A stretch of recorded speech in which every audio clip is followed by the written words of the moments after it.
बहुत बढ़िया शिव चर्चा भजन लेके आयल बाड़ी। रउआ लोगन के अच्छा लगी तो प्लीज वीडियो के लाइक कर दे हम और चैनल के सब्सक्राइब कर दे हम। उम्मीद करीले कि ये वीडियो बहुत अच्छा लगी। तो चलिए भजन सुन ली। त्रिशूलवे पर डोमरू टांगे भोले जी हमारे हो। त्रिशूलवे पर डोमरू टांगे भोले जी हमारे हो। त्रिशूलवे पर डोमरू टांगे भोले जी हमारे हो। त्रिशूलवे पर डोमरू टांगे जाई के पर्वत पर जाई के पर्वत पर धोई लेवे ध्यान हो।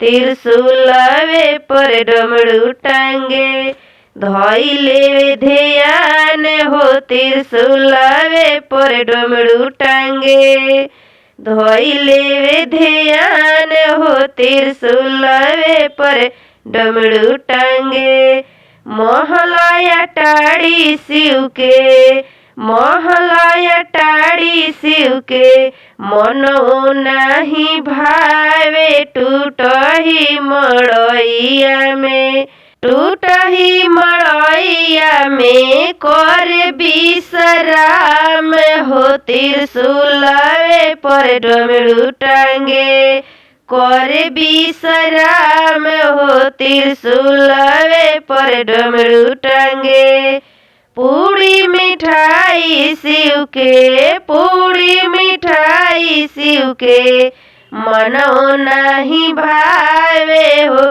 त्रिशूलवे पर डोमरू टांगे मनो नहीं भावे हो। त्रिशूलवे पर डोमरू टांगे भंगिया धतुरावा के भंगिया धतुरावा के करे आहार हो। त्रिशूलवे पर डोमरू टांगे करे आहार हो। त्रिशूलवे पर डोमरू टांगे हाथी घोड़ा शिव के हाथी घोड़ा शिव के मनो नहीं भावे हो। बादशाह बैलावा पर बादशाह बैलावा पर रहेला सवार हो। त्रिशूलवे पर डोमरू टांगे बादशाह बैलावा